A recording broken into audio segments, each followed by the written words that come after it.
Daily Logic Check. Welcome to Daily Logic Check. I'm Elizabeth Vargas, your host, with my co-host, Andrew Vargas. Today we have an exceptional guest who has weathered the storm through thick and thin in the music industry. We have Todd Shaw, Too Short. What's happening? What's happening? What's up? What's up?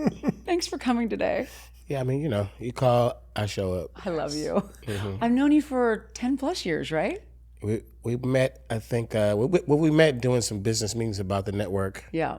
And technology. We started with tech, and we ended up in my living room in Newport Beach. And then you turned me on to my first Coachella, yeah. which wasn't even really like about Coachella. It was more about like the atmosphere around Coachella. The environment is amazing, isn't it? And you guys are doing it the best of the best. Well, Madison Club. The Madison, I mean, like I can't move. Oh, that's right. It was the Madison Club. Yeah. Oh, I forgot. Now I'm across the street. You know, I'm working my way back to the Madison. I did a concert in your arena in your house. Oh, that's right. Hit a button in the family room. Some little den turns into a concert hall. Yeah, isn't that crazy? That was pretty amazing. And that room was floating, so you could sleep next door and it wasn't that loud. Mm-hmm. Yeah, that house was... All the instruments were already set up, guitar, keyboards, bass, everything's just there. Well, it was on hydraulics. So the house was built, and that room was specifically on hydraulics, so we didn't annoy the neighbors. Exactly. So people could just do whatever they wanted. And remember when we had a Midge Pack in there? Wasn't he rapping with you or something? Remember? The little homie? The little homie? Yeah, we actually wrote a song. Did you? You and Midge Pack wrote a song? We wrote a song live in the house. You know, back then everybody wasn't filming everything with their phones. We probably would have had some good... We would have had great content. Well, I think also Pat, the property manager, was there. Remember my property manager? Wasn't he rapping with you? Singing about like some raunchy word and like... You're talking about after a Coachella concert and a couple of other parties, and then we... Yeah, I think it was early in the morning. Too much to actually just remember detail. It's funny because Andrew, Too Short and I, so David, his manager, came up with an idea that we were going to do, because it's funny how, for me, we're yin and yang. Is that appropriate? Whatever. Yeah. And so he came down to Newport and we called it Too Short and Newport. And we just invaded a lot of places, a lot of restaurants, a lot of bars, a lot of people's little circles of congregating. It was just like intruded and just like... Yeah, people need that. No, but people were insane. Like, I brought him to the Madison and everybody was like, oh, I didn't even know how... The very first time we went to Bayside, Balboa Bay Club. Balboa Bay Club. And we just have like lunch or something. And the staff is like freaking out. That's awesome. She's like, I know Too Short, I know this, but then she's like, who are you? Like I didn't understand it. I come here all the time. They don't act like this, and the staff is freaking out. They're like, do you need anything? So I think she started experimenting. Like, well, let's see what if I take Too Short here. See what happens. We went to she had her most fun with the widowers and the divorcees. Oh, yeah. She's like, Too Short. Remember dangling you around. So remember we went on Steel Plat's yacht? You know, I don't know if somebody found me and he said, yeah, man, you know, kind of jokingly, this was recently too, he told me, he said, yeah, you were Elizabeth Vargas. Yeah, you guys messed up my boat. And I was like, I don't know anything about that. Really? Yeah. Wait. But he was being funny about it, but he was serious. He said, you guys messed up my boat. Who? We couldn't have been Steel. He said, you jumped on my boat with a bunch of people and messed up my boat. So that's the only boat we jumped on. I bet you it's who he sold that boat to. He was probably buying it because Steel was selling it. So he probably bought it from Gave him Steel. A little story. And it was probably like, oh, well, I was getting ready to buy the boat and then I messed it up. Did you guys party that hard?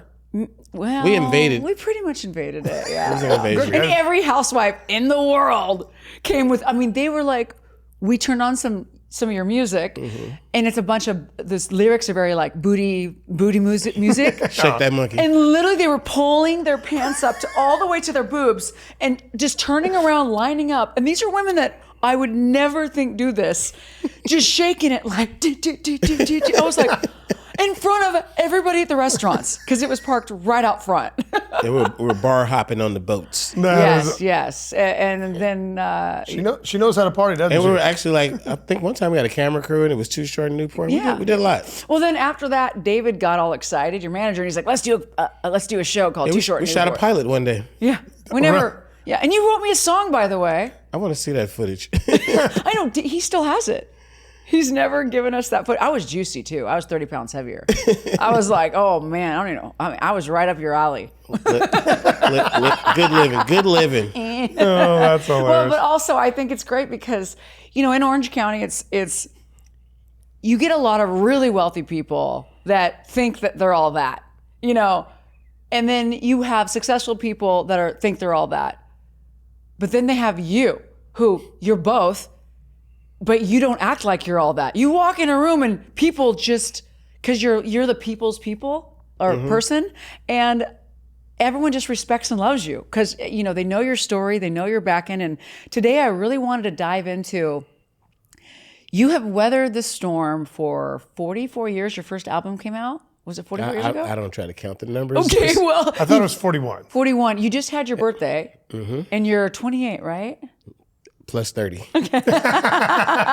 So he's 50, you're 58 years old. You just, so you've been around for a long, long time. And so we're going to talk about kind of how you went from there to here in that amount of time. The 80s where you were like coming into your own, right?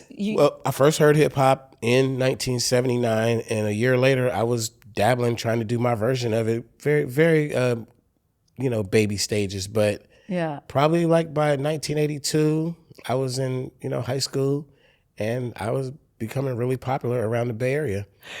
But let's back up a little bit. I know that you were born in 1966, right? And you were born in Los Angeles. Okay, now it says all over the internet that you're native to Oakland.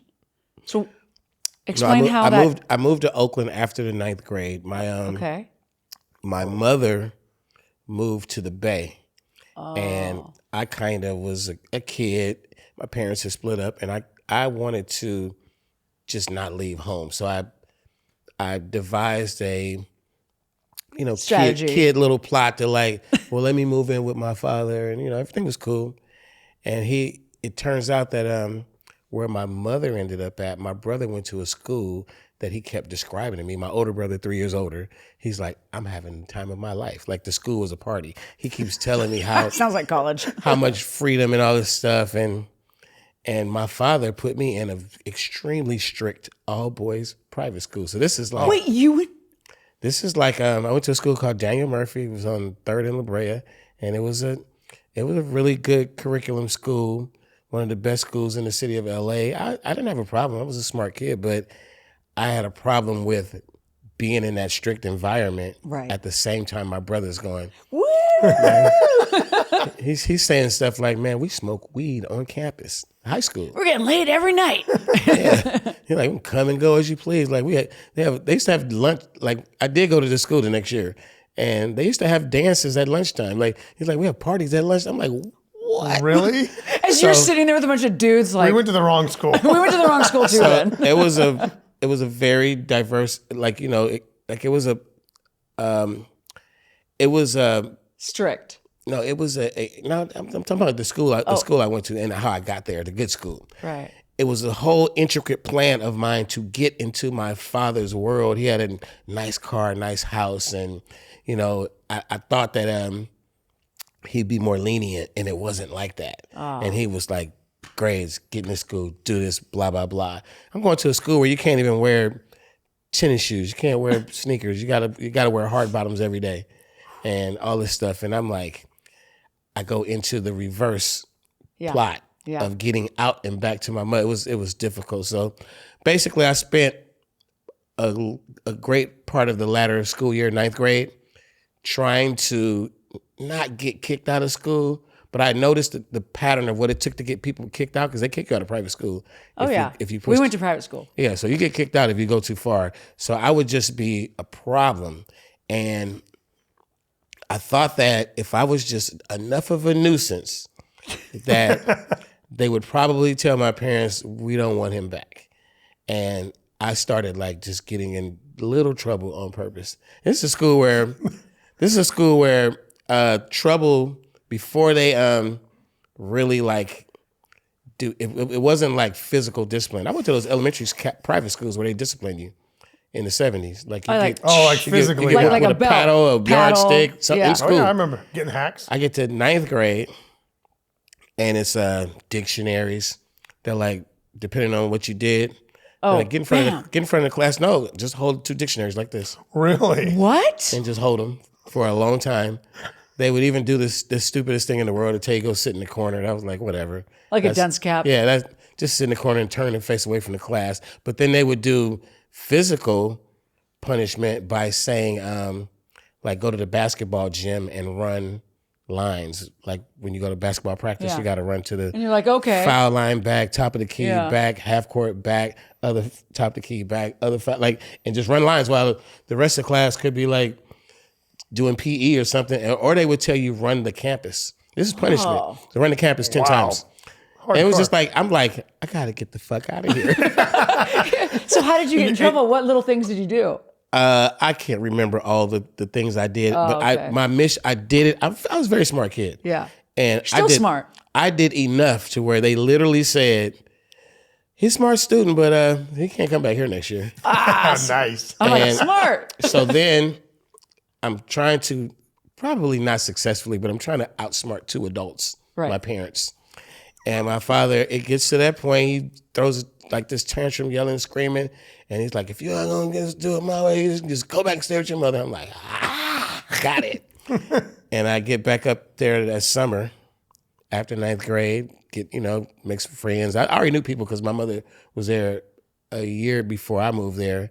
And I made friends visiting. I knew some people. So you didn't just go into it blind. You It had was a friends. cool fit. My brother, greatest thing in the world, my brother went to the high school Yeah. that I went to a year before me.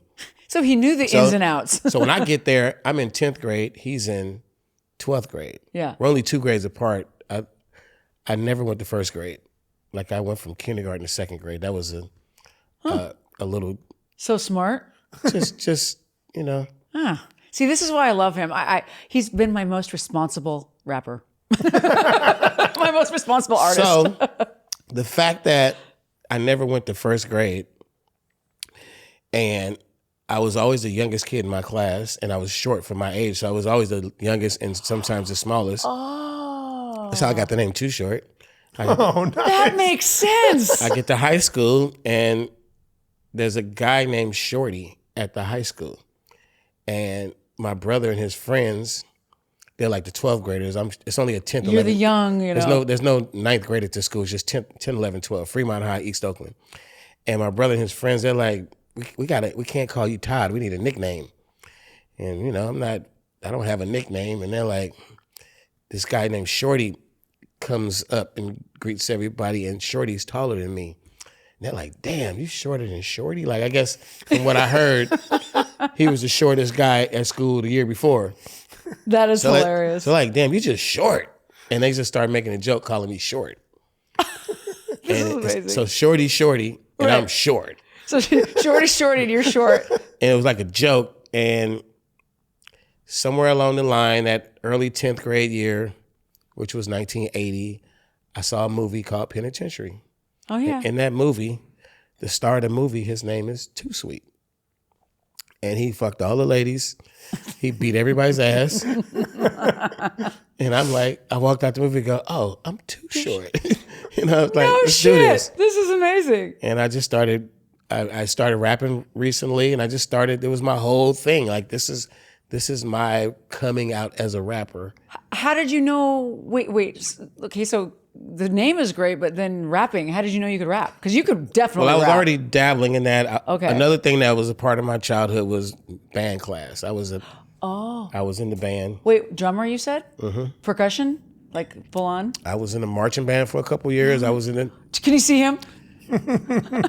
That's awesome. I was in the elementary school band one year, and I was, I was very into instruments, even not just the drums, but I wanted to learn how to play all instruments. I would dabble around with whatever, and I really took to the process of band class, which was the teacher having everybody play a song, and then you kind of single out who's not doing it right. You teach them, and you kind of just, you hear the room. So I was tuned into what everybody was doing and what they were learning. You're the conductor in your own mind. Just the process. I got it. Yeah. And learning my part. And then really with the marching band, you got to learn your part and you got to learn your moves. Right. And it was just really good memory work, and it gave me that love for making music. Yeah. And hip hop came along. And as a drummer, hip hop has these different cadences that you do the vocals. Yes. And it's a rhythmic. No matter what the words are, there's a pattern. And I was like, oh, that's easy. That's the first thing I heard. Like, you can sing along to your favorite rap song. When I started rapping, I probably had only heard 10, 20 rap records. But you can also understand the lyrics then. Yeah, but I'm easily singing along, being a child who grew up around a Motown house. Yeah. People listening to Motown, a lot of us, 70s type music, 70s soul, James Brown, that type of stuff, Aretha Franklin. I grew up in a house like that, Temptations, everything Motown. Wow. And hip hop came. And I'm like, I can do this. And I just experimented one day. I just found a record that had an instrumental, flipped it over. I took a little tape recorder that you could record, had a microphone, like something you would do an interview with back in the day. Yeah, those little recorders with the plug-in. You hit the two buttons. Hit the two buttons, yep. Record and play. And I rapped. And I used to have this little raggedy tape that I would walk around my little boombox and I'd play it for people. And mind you, no one rapped. Right. Like, you heard of these rappers from New York, but nobody where you were at rapped. Right. And I was that guy. And they're like, hey, little homie, let me hear your rap. I play it for anybody. And I was just proud of my little rap. And then one day I was playing it for somebody who asked me, but then probably one of my brother's friends or somebody who's around all the time walked up and said, it just crushed me and was like, tired of your rap, bruh. Like, I'm tired of hearing your rap. And I just took my little crush moment, probably didn't show it that much, but I went home and made another rap. And I never stopped making raps since then. That was the start of it. Well, that little bit of a pushback, like, well, I'm tired of it, that made you diversify your rap. But also I was told, or I read, you sold 50,000 units out of your trunk of your car. How did that go? I mean, we built up a following, a local following. So after I decide that I can do this, I start making more and more tapes, recording tapes and just letting my friends hear it. I get through the 10th grade school year. Well, I mean, let me just tell you one little fact. I didn't go to school in 10th grade. I got to Oakland and took a year off. and the honesty comes out. I took a year off. I explored the city. I explored the surrounding cities of Berkeley and Emeryville and San Leandro and Alameda, and then dipped over to San Francisco. And I was just doing the Bay. In my mind, I'm like, I got a year to give because I didn't go to first grade. So there you go. Oh, yeah, you're right. You're surplus. So I kind of established Too Short. I give me a little marker. I write Too Short everywhere I go. I tag everywhere I tag Too Short. I'm wearing a hat that says Too Short, and I get a jacket that I wear sometimes that also says Too Short. So I'm marketing. Yep. I'm walking with the radio. I'm playing it for everybody. You're hustling. I come back. I get my shit together. The next 10th grade, I got to repeat 10th grade, and I got a little rep growing, and I established it. I'm the rapper guy. That's me, the only one in town. That's crazy that you're the only one. And that's how early he started. Right. So 2 years after I get to Oakland, when I'm officially going to 11th grade, everybody gets all fucking excited. Like, somewhere, I don't know if it wasn't at the first day of school, but it was somewhere during the school year. And they're like, yeah, your ass is out now because it's my other homeboy here and he can rap better than you. And I'm like, trying to hold my cool. It's high school, like, okay, what? They're like, yeah, his name is Freddy B, and yeah. Oh, no. And so they're talking shit, so then whoever's my homies at the time is like, I don't give a fuck if your homie rap. My homie rap better. We could just have a rap battle because we've seen the movies and shit coming out of New York, like rap battle. Yeah. So they set this whole rap battle up for lunchtime out on our school was on the main street. This is amazing. So we go out on this busy street to battle, and it's probably the group of kids probably looked like a fight was about to happen, and we rap. And we go back and forth. And Wait, did you have music? You rapped to the music? I always had a radio. I was the radio guy. I wish I would see. I need those photos. And like I've heard several other rappers say, we battled in high school and then we became really good friends. While they were arguing about who won, we were like, yo, man, that was dope what you did, man. Let's we should go record. He was telling me to come record at his house. And I'm like, okay, I'll come through. Now, in the process of those 2 years where I was dabbling with being a rapper, I had my mother purchase me DJ equipment. My father had already given me his hand-me-down hi-fi equipment, which is, Yeah. the old school, you can record on the 8-track and you got the speakers that you can disconnect and reconnect and it plays loud and clear. He gave me a little hand-me-down and I started piecing other parts together, like 8 tracks played out, so I had to get me a cassette recorder. Then I got another cassette recorder because you can copy from cassette to cassette. And I would like make little tapes for people and do stuff like that. And I had got my mother one Christmas to get me a Radio Shack mixer, a Radio Shack microphone, and a Radio Shack little effects machine that probably only cost $40-$50. Yeah. And it would make your voice go, yo, yo, yo, yo. Just do something, something like that. It had that reverb echo. So I had a cool little setup, and my father taught me how to record. More than most people, probably. He taught me how to set the levels. You get it to the red, and maybe if you push it in the red a little bit, it won't be distorted, but it'll be a little louder than if you just don't put it in the red, whatever. And he taught me how to record. So I go to Freddy B's house after the battle, right? And he's got this this system where it's all one piece. And you could hook a microphone up to it, but if you plug the microphone in the left socket, the microphone records in the left and the music in the right. And if you plug it in the right, the vice versa. So he's happy as hell, like, check this out. We rapping, we play it back, and I'm like, cool. I was like, you should come to my house. And he comes to my house and we record there and I play it back and it's like, it's a stereo. Whatever the record is, we run it through my little mixer and the microphone and the effects. He's like, we made one tape. He said, we could sell this shit. And I'm like, sell it where? He's like, come on. Out of our trunk. And we go, we didn't have cars. Oh. That's a myth that happened later. Okay. That's how I was like, you heard about the 50,000. Let me tell you how we got there. But we walked up to a group of drug dealers. They were at a little park. And my partner, Freddy B, when he transferred to our school, he was coming out of little kid problems, little kid trouble. Okay. He had been through the system, a couple juvie of those and juvie and stuff, and he was working his way back academically into a regular school, and he literally became the president of our school paper.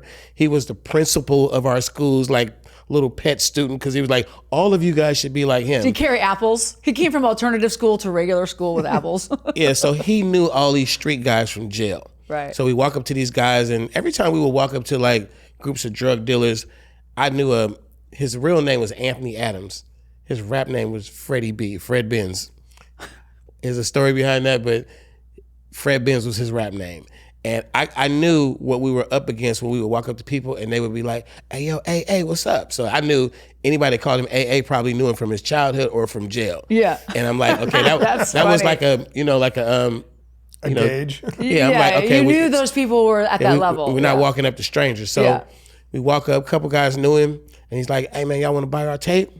And, this is 1982. Right. And they're like, why? Big hairband year. They're like, why do we want to buy your tape? And like, just listen to it. So, the drug dealers, they have these little fancy cars and stuff, nice stereos. So we pop it into this guy's stereo, and it's like a group of guys leaning on the car. Being all cool. And they just like listening, just taking it in, and the shit sounds good. So he's like this.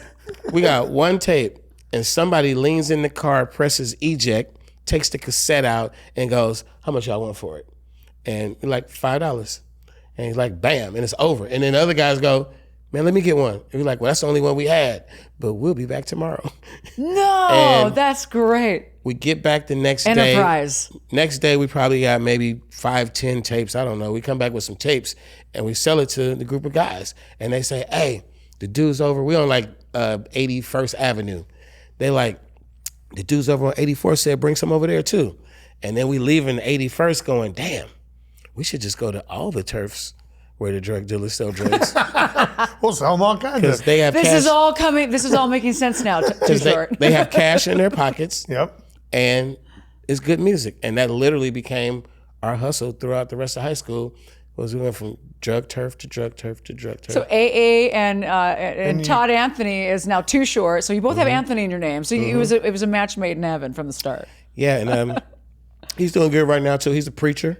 He is. Oh, wow. What kind? He's a Baptist preacher. Oh wow. That's awesome. And you're kind of a preacher too now. I mean, We have the gift of gab. That's what's, no.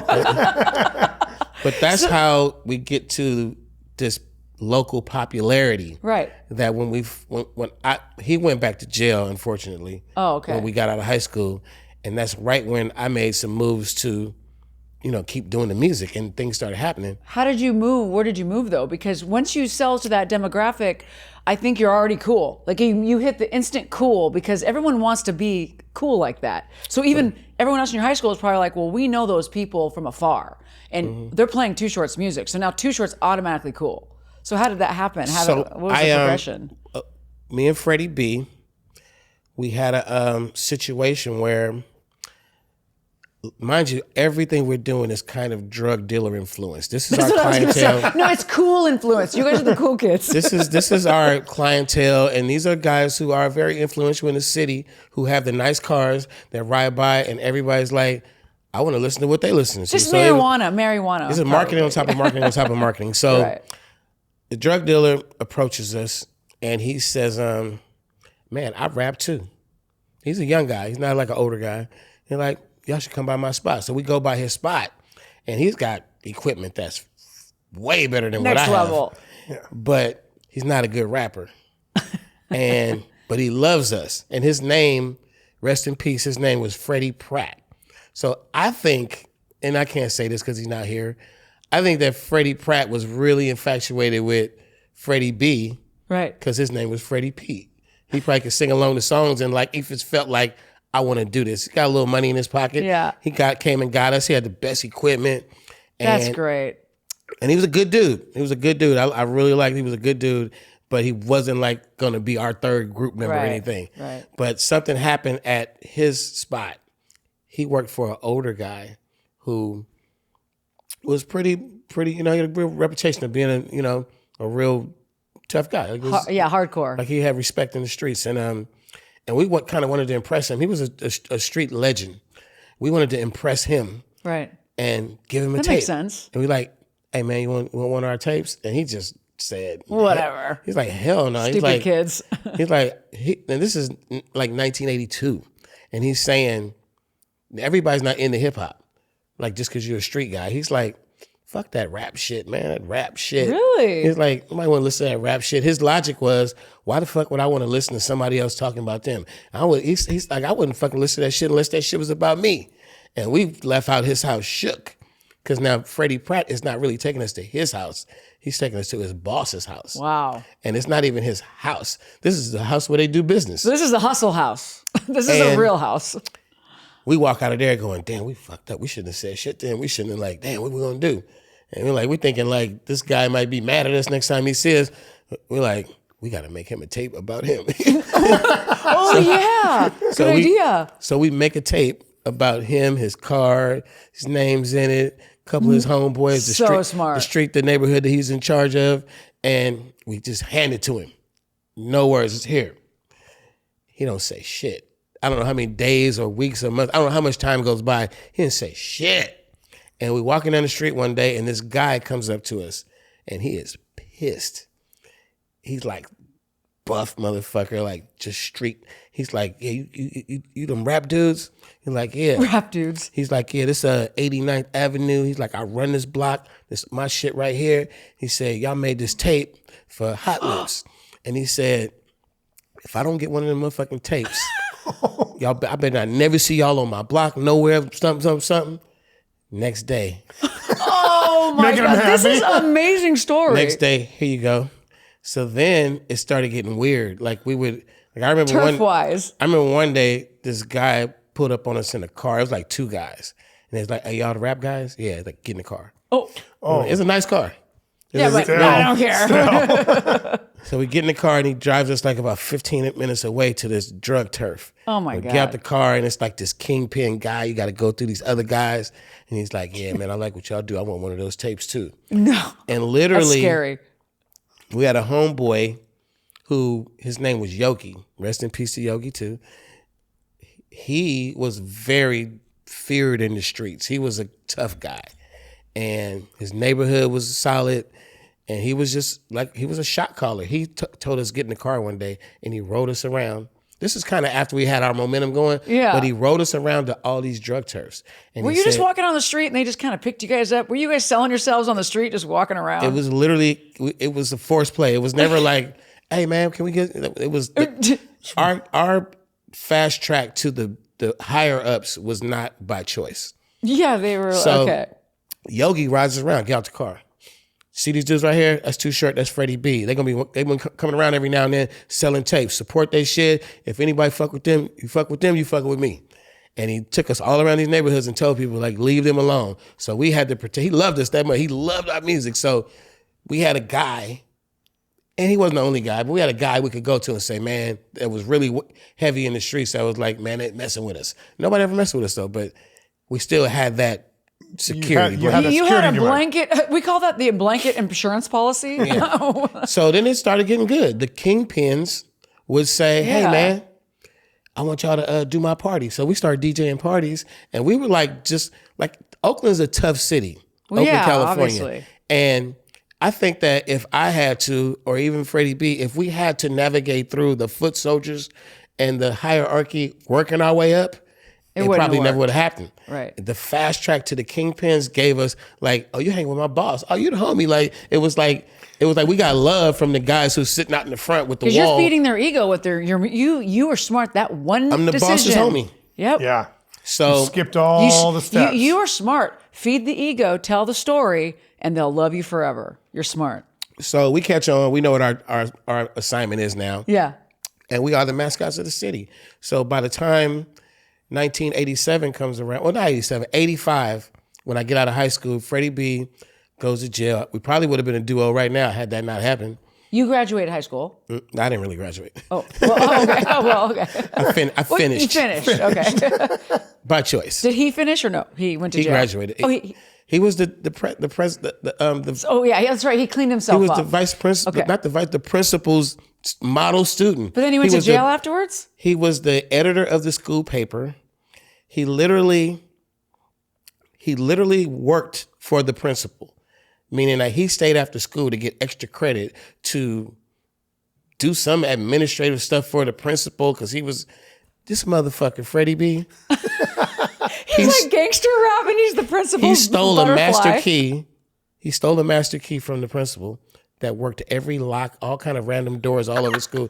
He stole the principal's signature stamp. Yeah. He stole the doctor passes that said I I can was gonna leave say, campus. you can leave. I can leave campus because I have to go to the doctor.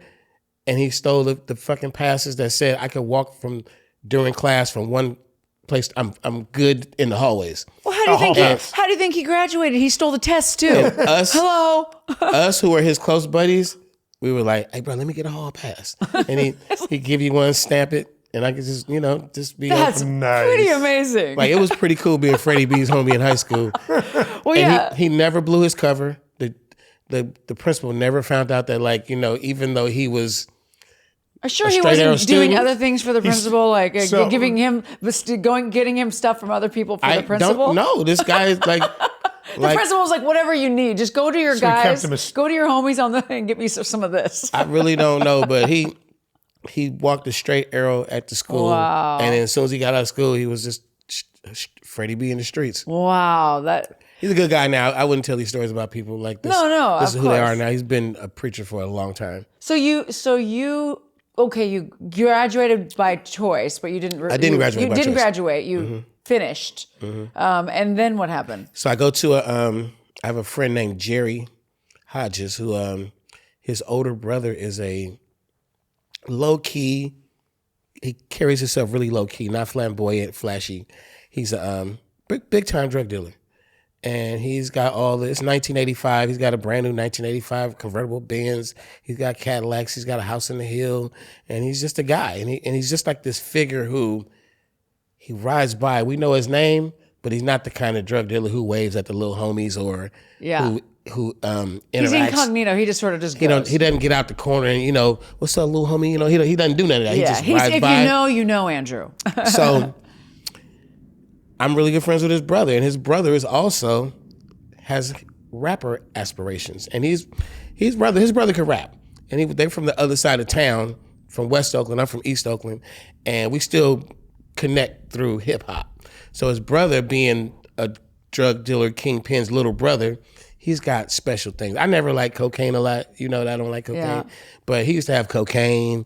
He would have like the best weed, and he would. When me and Freddy B used to make tapes, we had a rule. People used to watch us. They used to love to be in the room while we made tapes. So we had a rule. You can't come to the recording spot unless you bring weed, bring some beer, bring something to drink, bring something, throw us some side money or something. Like, dude, you can't just come up here and watch us make these tapes for free. So Jerry was one of the guys who always like, hey, y'all recording? I'm pulling up. He come with the best weed and he was the homie. Yeah. So. Oh, wait, can I just ask you a quick question? Mm-hmm. Did you always smoke weed? Did you like? I've been smoking weed since 14. Okay, because I can't smoke weed. I've been smoking weed since 14. It doesn't really get me high. It just keeps you. I just smoke weed. I don't smoke a lot like Snoop. Like a Snoop Dogg, does he really smoke that much? Mm-hmm. So how does he functions just fine? I don't think some of us have that freaky weed experience. We don't. It just does. It does nothing. Okay. Andrew keeps trying to get me to smoke weed, and because he says I'm high strung. If you're not non-smoker, smoke at night and see what happens. I'll smoke a little weed with you. I'll smoke a weed. Smoke at night. I'll smoke one Can weed. I have one drug, please? Like one drug. Smoke a weed. I would like a weed. One weed, please. Smoke at night when you're not going anywhere. Yeah, and I'll try it. I haven't really smoked ever by myself. So smoke on the night you can't sleep. Okay, yeah, I'll smoke and be like, Todd, too short. I smoked a weed, and now I have friends who don't smoke weed because it makes them weird. I don't know if I'm weird or not. People get paranoid. Other people get tweaky. Like this is just not for you. Oh, I don't know what I'm like. So I guess next festival season. Next festival season. Next festival season. Well, because we're all just sitting there. Next festival season, I want to try a weed with you. I grew up with a bunch of street guys, my immediate crew, and none of them smoked weed. I was like one of the only ones. Like me and one other guy, and our crew they just weren't weed smokers. I was hoping you'd smoke a little weed on the show. I smoked on the ride over. I know. I opened your door to greet you. I'm like, am I high? Did that make me high? All my cars smell like weed, even when I'm not smoking. No, Andrew, on another subject, I have a quick story to tell you. So I went to a concert with him. He was performing. So he gets, I don't know where we were, Irvine, somewhere. So I get in his car with my girlfriends. We're like, yeah, we're going to go to the Too Short concert. He sounds amazing in concert. He's really nice. He's really sweet. They're like, we know who Too Short is. I'm like, okay, well, he's going to drive us there in his car. We get in. The doors are all locked. All the windows are up. And he's in the front just... And I sat in the back. I'm like... And I couldn't breathe. Just hotbox the car. I didn't even know what to do. I was like, I tried to hold my breath. I didn't tell you the story. I tried to roll, and you locked all the windows. And I'm in the back with the pillow and like this, trying to like make it to the concert. By the time I got out, I was like, I think I'm stoned and I'm coughing. And I tried to be cool around you. I'm like, and you were like, okay, Liz, let's go. I'm like, That's hilarious. Daily logic check. So now the next phase. So my boy Jerry, his his brother who's big time, is actually like starting this little independent label, and he's more or less thinking like R&B kind of rock and roll kind of. Right. He was on like a even though it was the 80s, he was on kind of like a Jimi Hendrix, almost like Rick James kind of vibe. He wanted to be like funky rock and roll. Yeah. And he looked like a rock star. He didn't look like a drug dealer. He looked like a rock star. And he surrounded himself by musicians and radio station people and music industry people. And he was like trying to party with these people, provide what they wanted to party with, which was just like the fun stuff, girls, drugs, alcohol, weed, whatever, kick it, have a party environment. So he was booking studio sessions, and he had started his label and did all this homework and stuff. And here I come, who I don't know if he knew, but I'm already like popular. You were already and all this little leg work he had did and all these people he was around, he catches wind that I did this show from his little brother. He catches when I did the show, and it's like, 5, 6, 7,000 people sold out. And I was one of the opening acts. And I went out there and did like 3 songs. And everybody in the crowd, I never had a record out, never been on the radio. I did like 3 songs, and everybody in the crowd sings all the words of all 3 songs with me because of the tapes that I've been circulating around. Yeah. And I impressed all the people backstage, all the people who are on the show. Like, who is this guy? I get back with Dean and meet him for the first time, and he's like, let's go. Let's get you in the studio. And I met him probably right after high school. It was 1985, right when I was out of school for a year at the time. Yeah. But it was right after I did the concert, probably like March. And the concerts were where you guys, so that was your next step. You did the Streets tape, and then you did the concerts, which is like kind of your next. Did a lot of house parties, a lot of little dances and little events. And back then, rocking the crowd. Artists in house parties and things like that were a big thing. Like anymore, that's not like that. There was a lot of hip hop dances and parties going on. But he was open to it. So I get up there and he's like, we're gonna get the studio. And now he puts me with all these people he has around him already, professional musicians. Oakland has a large music history. Right. And a lot of people that I was around at a young age had been a part of these various groups, Pointer Sisters, Tower of Power, Frankie Beverly and Maze. It was all these groups from the Bay who had all these extended family members, and the musical, just organic, just to have legacy that. Was big. You take a group like Tony, Raphael Sadiq, and he'll tell you, like, long before he picked up instruments, it was in the city.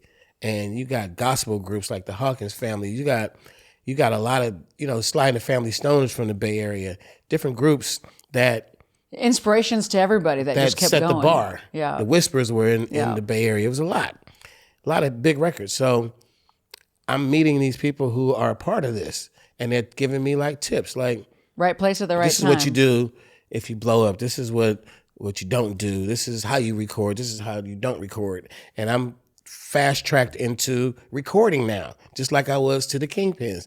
And my first recording sessions were at a really nice studio with really professional people. And I'm not making perfect music, but I'm learning.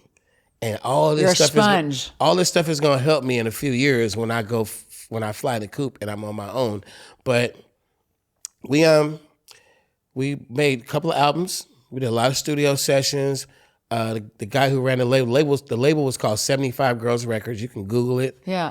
And the guy who owned it, he And what year was this? This was 1985 and 86. So this is a big hair era as well. So there's like rock and roll hitting we got Def Leppard, we got everybody. Yeah, my guy, if you want to get a visual of Bon Jovi's. Dean Hodges ran the label 75 Girls. If you want a visual, just kind of think like this Jimi Hendrix brother or cousin. Yeah. It's just if you just want a visual, just picture Jimi Hendrix and you're close. Okay, got it. And he was very much an enabler.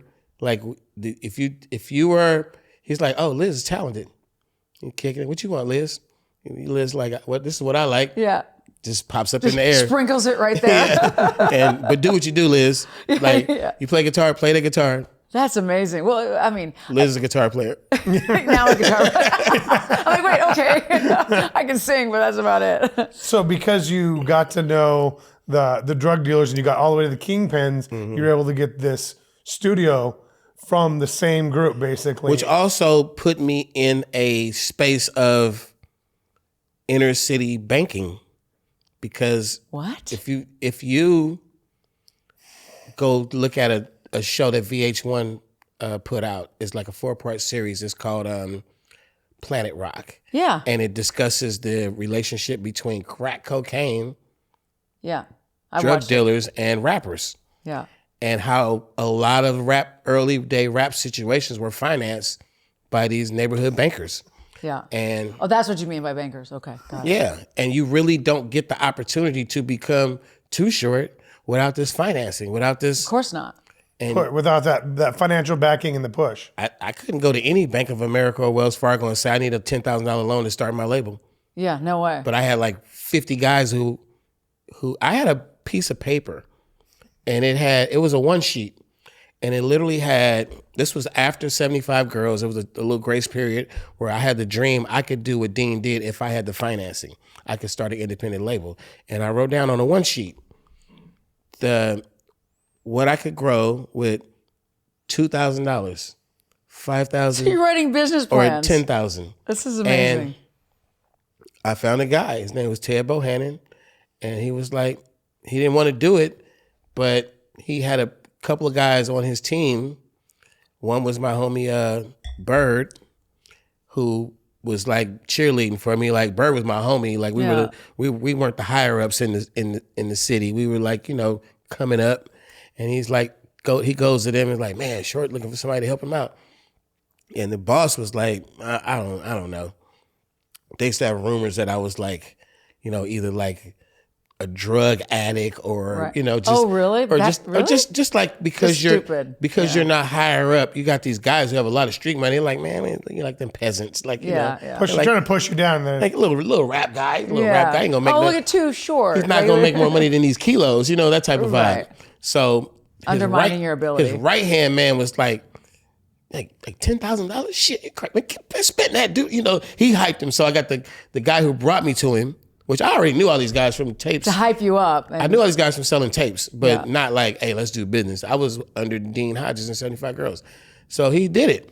His guy, right hand man, hyped him up. His other little homie was cheerleading for us, and he did it. But also, just to mention something real quick, it sounds like you always had an ambition with your music because of your upbringing with your parents, right? Mm-hmm. And that strict upbringing allowed you to really see through that negativity with drug dealing or music dealing. I mean, you were pushing music versus pushing drugs. And that was that definitive line where you could have chosen this way or you could have chosen this way. Both and my you parents, chose- college graduates, both Yeah. of them are accounting majors. My father was a CPA, all this stuff.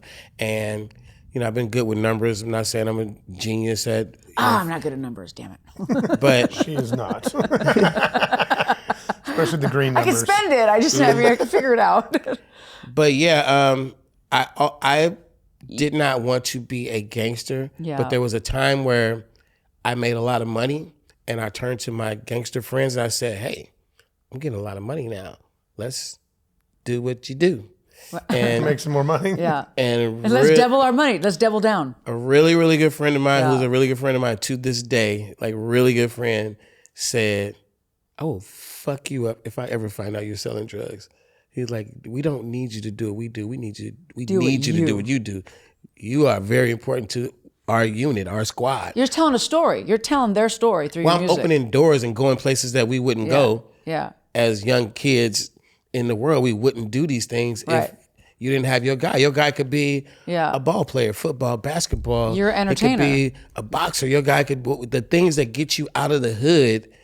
When one guy makes it, his whole crew makes it. Your Right. cousins, your parents. It's like we gotta. Well, that's where the posse thing came from. Like, you're like, everybody comes with you when you're successful. yeah, you got to bring your guys. Like that's your little army. That's your army of love. That's who you doing it for. That's who Yeah. gave you the courage to do it and the support. And so my guys told me, I had a couple guys, one in particular who was like, and he's a very dangerous guy. He said, if I ever catch wind of you, ever, because I told God. him, Thank I God told he him, I said said, that. one of our other guys in the close circle said, man, we could flip just like 50,000, 100,000, we'll flip it and make so much, I'll do all the dirt. And he was like, get the fuck 25 years prison time. yeah, get the fuck out of here. So Yeah. I always, I can say at some point in life, indirectly, I've done some things to save his life at a certain junction in life. Right. And I can say he did the same for me. So we have a lifelong friendship of that. Daily Logic Check. I think it's admirable because, you where you are today, and I was talking to my brother and I said, having you on and understanding where you came from and where you are today and you're a father now, you're responsible, you've always been responsible. I've always admired your drive. I've always admired your ambition to diversify your assets, your music, the people surrounding you. You've always been open-minded. It had to come from somewhere. And today is really teaching me where and how you became you. And I think there's a lot of artists out there that are confused on, well, I want to do what he does. How come he gets to be that way? I can rap just as good, or I can be, but it's not just rapping. It's also that split decision to say no to those dealing drugs and to say yes to your passion, which was your music, has saved your life. And this is gambled on yourself. You gambled on yourself, right? A lot of intelligent decisions. You know, dumb was on the way too, but along the way. But a lot of right place at the right time. A lot of people who were not enablers. Yeah. Who were not yes men. You may have had the drug dealers saying, "If I catch you dealing drugs," I think two key factors to my longevity is the people I came up around, my immediate crew. They were, when we were all young, they were doing dirt in the streets, and of course, my hustle outlasted theirs. Most of them who didn't go legit at the right time, because a lot of my guys who were bad guys back in the day are really good guys now. They're really good businessmen. They started, they're preachers. They started companies and all kind of stuff. Yeah, they take their money and they diversify. You can't stay in the streets. It's impossible. But I think that I was never like the boss. Right. You know what I mean? Like you were too short. You were like, I ran with some tough guys and they'd be like, "Hey, short man, you're gonna have to tell your guys to calm down." I'm like, I can't. like I'm not the boss here. That's not my job. Like, dude, look at this crew. I'm not even a lieutenant, bro. Like, I'm a member, but I'm not up in the rankings. I'm an honorary member, but I cannot control this situation. So, I think I was never like in the company of people who just wanted to kiss my ass. Right. Like it's actually a good thing when it comes to like my cousins. Like I tell you, my homies are like, "Man, we can't call you Todd." My cousins would never call you Too Short.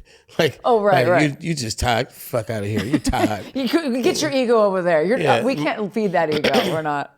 So, my family did not put me on a pedestal. My close friends did not put me on a pedestal, and at the same time, I did not want to be on a pedestal. Yeah. So. We're very humble, always have been. The humble part of celebrity, which is a very great trait in some of the biggest celebrities. Tom Hanks, who is from Oakland, very humble. Yeah. And he's never like condescending towards people interviewing him or people co-starring with him. You hear all these great stories. I have that thing. I don't know if it's an Oakland thing. It's called the it factor. But I know a lot of celebrities who, who are very successful, fucking assholes by nature. Oh yeah, we know that. Yeah, and it works for them. Yeah. It works for them. Yeah. Be shitty to the chef, shitty to the security. Just be shitty because you're like a diva. Works, they just don't care. You're just a diva. But also, okay, so I think it was a couple of years ago. Do you? By the way, this is all filtered water. This is I filtered the whole house, so it's super clean. For a rich chick, Liz, I never seen you diva. Well, I mean, I because not bitch diva. No. You're not complaining. Like you always like, that's bad. Let's go have fun. Yeah, no, I don't want to do that. I'm going over here. But some people, I know you have friends who bitch. Oh God, you've been around them. Remember when Todd and I will always remember when we were at the festival and everyone was bitching and we're like, okay, let's just go. Let's just go. I can't do this and where's the car and I can't get the driver. And I remember I'm trying to organize drivers. These women are like driving me crazy and then we just sneak off by ourselves. That's why I moved back to Washington. I lived down here with her for a while, and I was like, I can't take this here in Newport Beach. Yeah. I love visiting, but they're crazy. So about you had told me, we had discussed this a while ago about, because I'd ask you, when did you first start making money with music? Mm-hmm. And you said, I was uber famous before I even made money. How did that work? Well, the 75 Girls Records era was very rewarding on learning. Where we lived at during that time and the cars we drove, great. It was a great experience. Right. But Dean didn't pay us. He paid himself. He's like, oh. I always do the math and I go, everything he taught me and everything that the lifestyle I lived during that time frame was enough. It broke even. It was enough payment. Yeah. And that's like my ex-husband, by the way. I feel like, And in 1987, when I went to find a new financer, I was not, my little piece, one sheet was not about, if you give me this money, I will grow a company for you. I was like, we're partners. Right. So you put up the money, I'll grow the company. We are partners. And literally, probably because of my parents and just the kind of person I am, I was like, no money could ever go in or out of the Too Short world without my signature, without my knowing. Smart. All checks will be, because Dean taught me something, how he was getting his money for 75 Girls. He was driving to the studio and recording. He was taking what was recorded to the manufacturer. He was picking it up from the manufacturer. He was dropping it off to the distributor, and he was coming back to get his check from the distributor. So that's the business. Not only did he teach me that, he didn't say, this is what you do. He took me with him, and I watched. The legwork. He showed me, and he introduced me names. And Dean went to jail for a short period of time in 1986. And me and his brother Jerry held the company You down. could run the company. So he gave us the names. It was 5, 6, 7 people. Call these people, keep it going. Yeah. And, he was a drug dealer. He put his drug business in someone else's hands, and he told me and his little brother, keep this music thing going. It was probably making, $10,000, $15,000, $20,000 a month, and we would really back then. That's a lot. But I was selling a lot of music. Oh, okay. I was like, oh, wow. And you weren't getting any of that? We would give the money to his mother to hold down his houses and the. Did you look at the money and you're like, maybe one day I'll get some of It was this? just checks. We just That wasn't cash. We just give her the checks and just let it go, and everybody ate and everybody lived, and it was. You literally had a kingpin mom. You were handing her money from your music. It was what we did. Pimp my rapper. It's funny. His mother and my mother were born on the same day, so she really became like my mother. She was a lot like my mother. That's cool. And because my mother had moved over to Arizona. A lot of people think that his mother is my mother. Like they really, that's how close everything was. But I'll get you some more champagne. But coming out of the 75 Girls experience, he gets out of jail. He kind of loses interest in the little small money with us, and he tells me and his brother to move on. And we start our own company. And then I started making a lot of money. Like literally, it's 10, 20, 15,000 a month is small money. That's not a lot of money. No, that was not my money. What I'm saying, but he got disinterested in it. Disinterested in 15,000 a month. That's like he must have been making 100,000. He must have been making a lot of money dealing. But to a drug dealer, I mean, I don't know if the money was the reason why he wanted out. He could have just got tired of all of us in his life at the time. He could have. I don't know. He literally said to me and his own brother, I need y'all to get y'all fucking shit and get the fuck out my house. No shit. Wow. And his explanation was not logical. What he told us. What was he using at the time, or no? He was definitely like getting high. A little bit. Okay, yeah. Like he was definitely. So he probably wouldn't. Yeah. But I don't know. We don't know. Yeah. Like he just is my life. Maybe he just switched. I'm done. Maybe he was just helping us get our wings, and he's like, fly now. You guys got. Dude, your training wheels are off. Get the fuck out. Because we were like family. We weren't like his employees. We were like family. We never signed contracts. So it was. Those were the days. It was never messy. It was just like I literally walked away with a suitcase and a box. And the suitcase was my clothes, and the box was my songs. See, that's also like when you're literally down and out, and you didn't go out of there with any money. Do you want some more of that? When he said get out, you know where we went? Your car. We walked around the corner to his mother's house. That's awesome. Well, she is your mother after all. Like, get out. Like she's like, yes, honey, so come here, honey. So you went to the guy who kicked you out his mom's house? Yeah. Did he have a girlfriend? He must have had a girlfriend or something that was moving. A lot of girlfriends, but I'm saying that came to an end. It was a blessing. We started our own company from the time. That's awesome, though. From the time we started recording under the new financer. Yeah. I literally recorded an album that's titled Born to Mac, which is well past gold. Oh, yeah.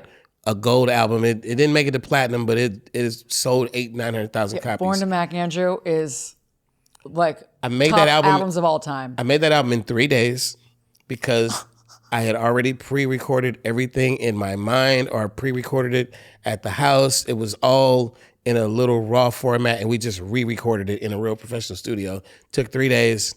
We made awesome. Those 3 sessions cost, I remember, I'll never forget, $1,600.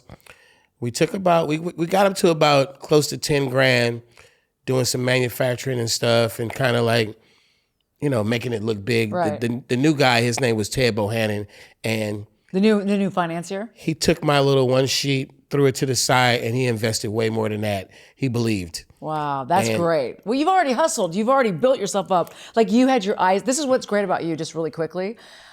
I've noticed throughout the story, unless you had your eyes open, you would miss all this opportunity. When you saw one, you jumped on it and you made the right decisions. This is amazing. So to this day, I'm still living on the foundation of what happened with that situation. We took 2,000 cassettes, because this is what I had on the plan. I was like, we just go buy the cassettes. They cost less than $1 each. And we press up a single, one song, Freaky Tales. We're going to sell these little one single cassettes for about $2.50 a pop. And the first batch we get, we're going to get up to like $15,000. As soon as we have $15,000, we're going to buy 15,000 copies of the full album, Born to Mac. And those 15,000, the distributor is going to give us $4 a pop. So we'll take the 60 grand and then we'll buy another, 15, 20,000. And So smart. we got to the $15,000. We sold the 15,000 copies. That whole process was probably 30 days. You're like, whoa, this is going But really you're good. also a really good rapper. I mean, you're a good artist. So And then we're probably like 3-4 months in, and we're like, the bank account is now like $200,000-$300,000, and it's just growing. And basically, another young smart thing I did, I didn't do a lot of smart things in the years following, but just to we watched TMZ for an hour before just to you got get here. solid though, In our defense. literally, we used to we let the company get rich as fuck, and we used to just take these little, I could afford an apartment and a car salaries, and the whole point was, let's not be ballers until the company's rich. So the company got a whole bunch of money, and then one day we like, today's the day we all get 50 grand each. And the company gets a whole lot more money. Today we all get 100 grand each. And we kind of were running it like that. Yeah. And You didn't overextend yourselves. You kept money in the bank so that if you ever needed it, you weren't leveraged. Jive Records comes along. We get a major deal. We do really good in that deal. The checks get way bigger. And, I just took advantage of like going from Being very conservative with your cash flow. selling tapes to drug dealers to hooking up with 75 Girls Records, selling cassettes through distributors now, regionally, mostly West Coast, and then going on a major label that's going to distribute my music around the country and around the world, and Jive, right? kind of still having the same mentality of, let me just go home to my little home setup and make some songs.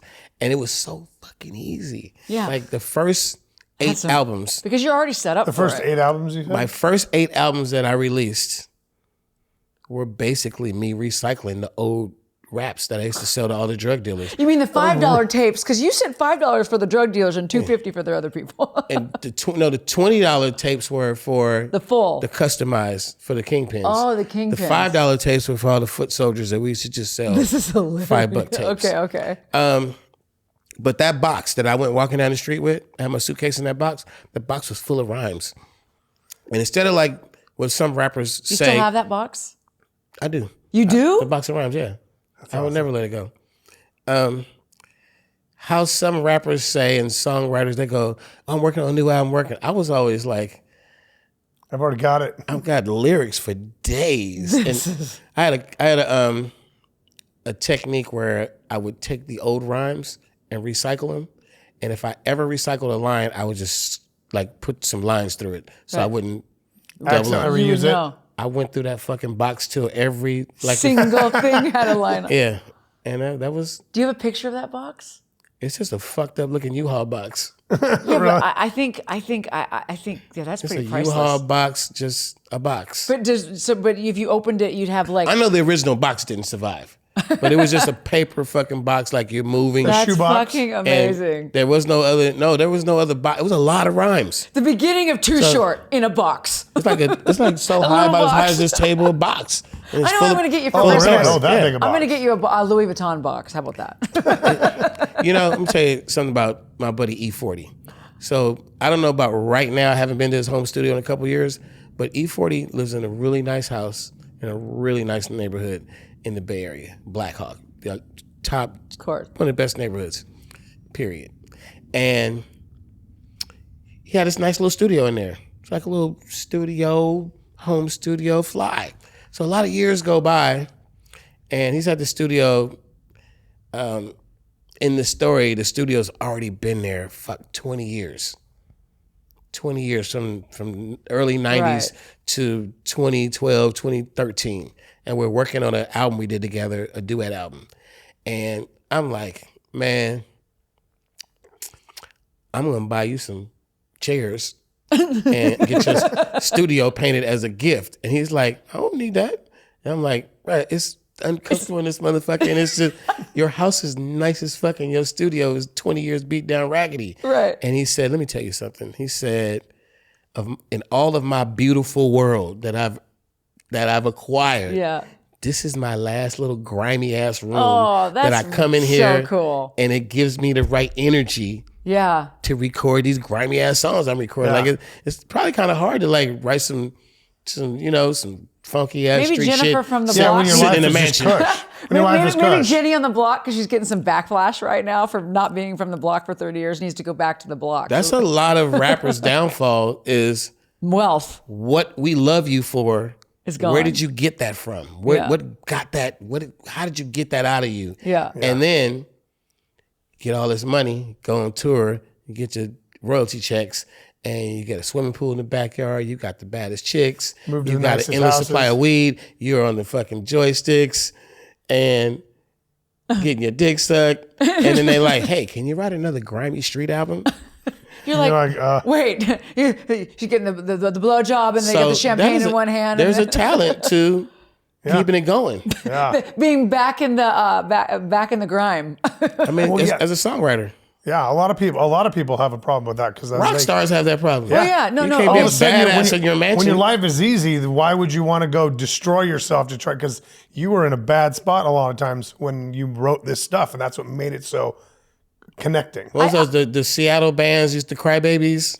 That wasn't the name of the band, but they all were crying my life is so sad. Remember that shit? Pearl Jam. Grunge, Pearl Jam, and Nirvana. So what happened when those guys got rich? Are you still mad at your parents? Well, a lot of them actually overdosed, but no, like Alice in Chains, and they're all like, in order to keep that spirit going, that team spirit, you gotta be grindy. You either got to be a good artist, songwriter, something. You can't. You're lying at some point. But how do you do it? Because you had I didn't pick those kind of subjects. My subjects were pussy. Yeah. I guess you could go back to grimy pussy. Do you go back to grimy pussy? Is that how you keep your lyrics? I really picked a good lane to booties and hoes and grimy. So you picked a good lane that to be age appropriate at all times, and you can keep going forever. It's Well, and the word bitch is actually a female dog, so technically it's legal to say it any time. So not you unless you're actually with your girl. PC. The best thing about the word bitch was the empowering of the word by women. I think that women loved it. They still love it. It went from being that little offensive little dude to what's my name? Yeah, I'm that bitch. You know, I'm that, like literally, that's right. I guess it would be empowering. I didn't even think about it that way. Yeah, because women of all classes and ethnicities and everywhere love that song. Regional areas, they all say, me and my bitches, we going out. Actually, you have a point there. I mean, I've never said that, but I could totally see Somebody in your crew said it. Somebody has said that. I say it all the time. I'm probably one of those bitches. So. You got a crazy bitch crew, but it's awesome. Yeah, crazy bitch crew. Actually, that's what they say. Yeah. We're in the crazy bitch crew. We're doing a whole. I don't know if you guys know it, but you have been referred to, whether in your face or behind your back, as rich bitches. Oh, right. Yeah. Well, no, you wrote me a song called Rich Bitch. Of course. But I'm saying people, you just walk by and they go, fucking rich bitches. Really? Oh, yeah. Really? She's clueless. No, I don't wear. But it also goes, Oh my God, I love those rich bitches. Hey, we like all types. Just come, right now I'm single. I'm single, when she ready to pulls mingle up in her right now. Bentley, I'm just saying. You're pulling at the Bentley. McDonald's. Daily logic check. No, it's your story is compelling, I think, for anybody right now who it keeps going back in my mind, your ability to make decisions.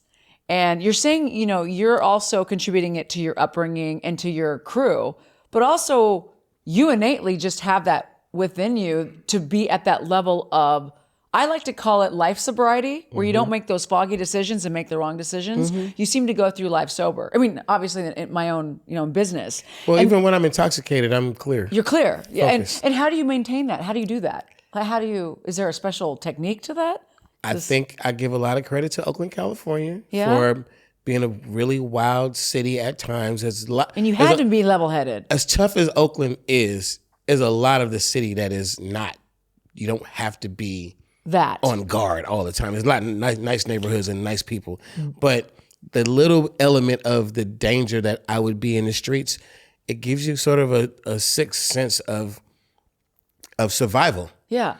Inner city survival. Don't ever get too out of your mind to where you can make a bad decision, because in your life, when you lose focus, you could get hurt. You get really hurt. You can get when you're dealing with drug dealers. Yeah, you can get in trouble. You can get I out can of stuff. imagine him walking down the street, drug dealers snatching him off, throwing him in the car. Come to my hood, come to my block, and I want a tape like that. And he's like this. Okay. But just no matter what environment you walk into, I'm a celebrity, and it's getting late, or it's getting uncomfortable, or it's getting too druggy, or it's getting too that angry, or too fucking whatever.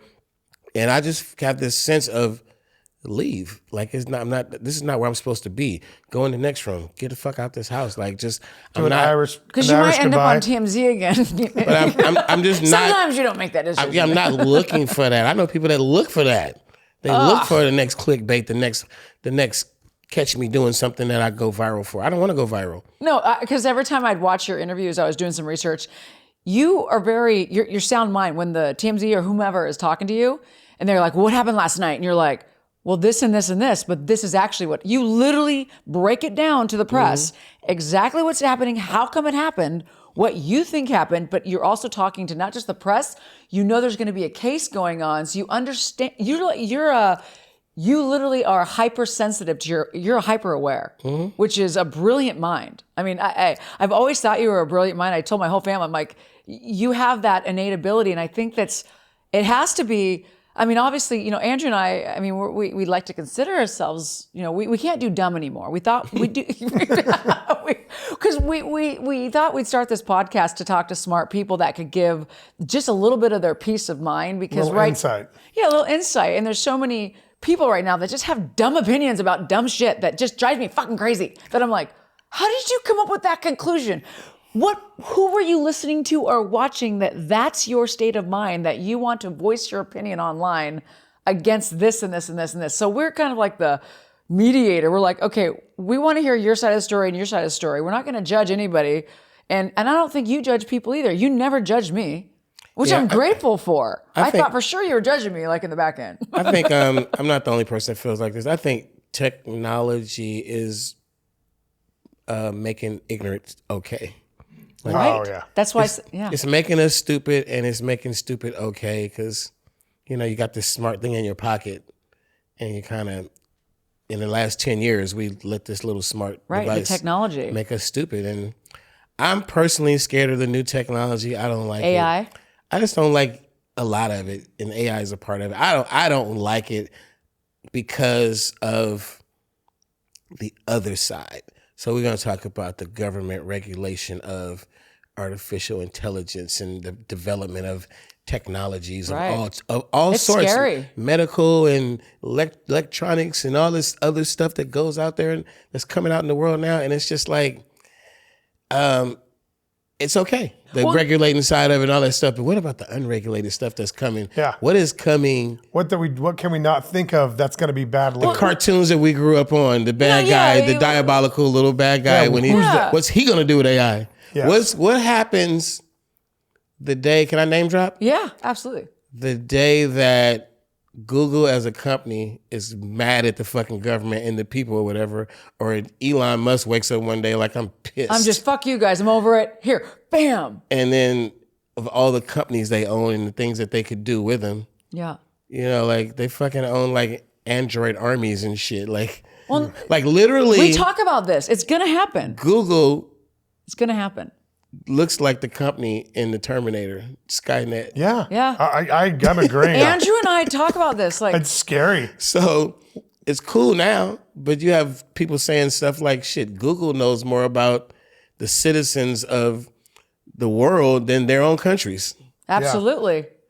They know the people better than the What government other does. statistics on? Okay, so we're all on our phones every day, and I just heard this. I don't know if this is true, but every single word everywhere is being recorded on your phone, whether you like, would wouldn't you it like be? it or not.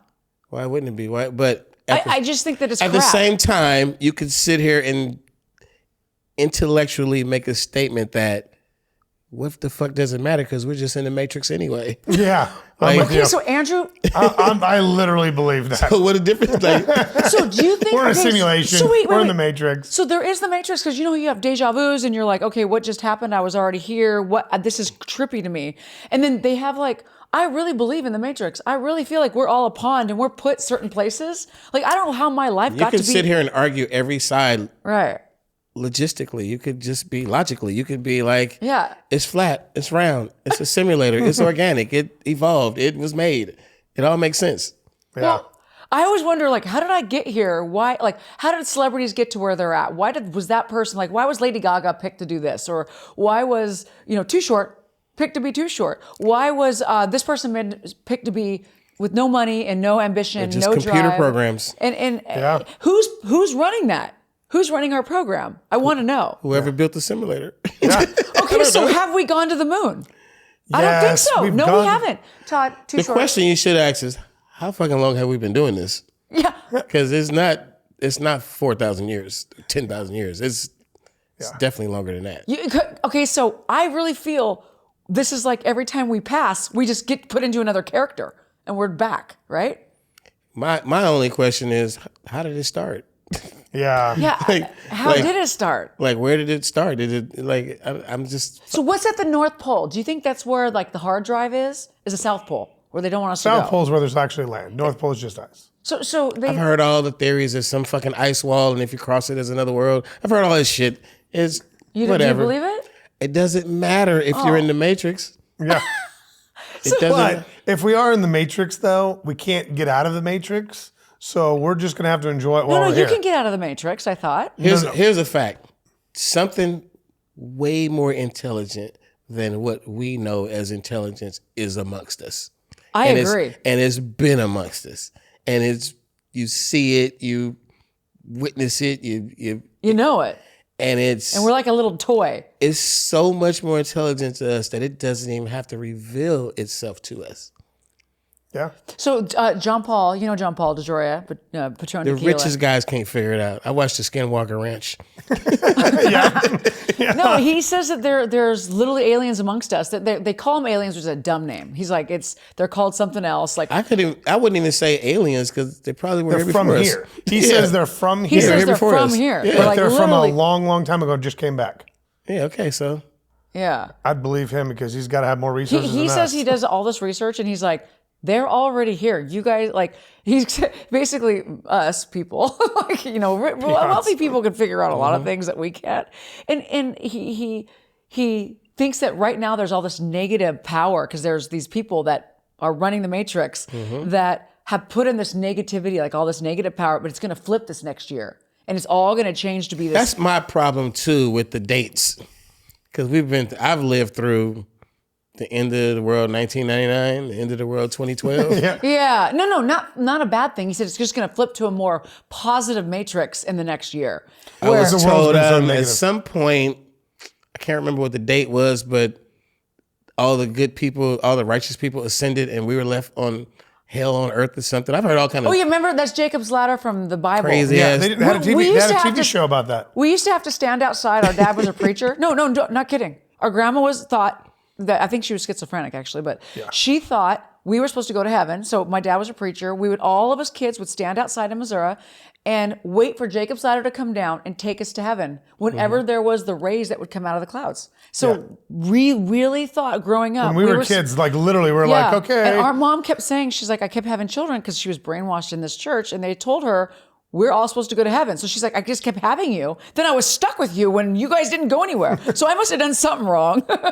Yeah, so I'm just saying it's nothing that I would like to figure out. Nah, why bother, right? Just have sex, smoke some weeds, rap a little rap. Whoever did the pre-programming, I like the program they gave me. It's worked out for you. I like it. I love my program too. I don't know what happened, but I ended up here and I'm happy. I'm not. I like my program except for my temper. But I also feel that I don't feel like I'm being manipulated as of free will goes.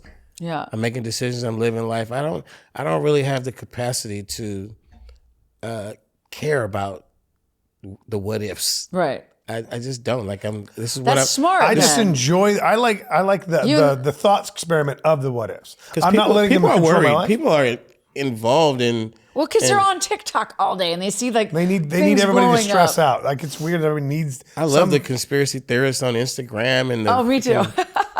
So do fucking expert everything. You're like the Bigfoots and the. Okay, so what do you think about the aliens dropping? I mean, do you think really what are they supposed to be? Those people that in Vegas. Okay, you people live in take DMT.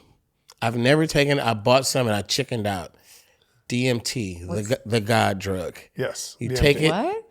You take it, and within minutes, you travel the full universe. You have sit-down meetings with little aliens, and everything comes to light. Some people have a dark experience. Some people have wonderful experience. Some people say, "I talk to God."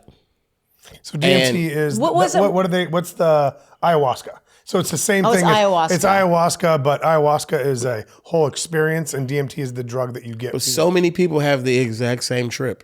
No. Yes, shit. so that's what I was listening to. Hey, let's go do ayahuasca together. And they describe, I don't know, you have to have a certain person who knows how to do it. I bought it and just looked at it. Is it the one that is it the tea version or the smoke version?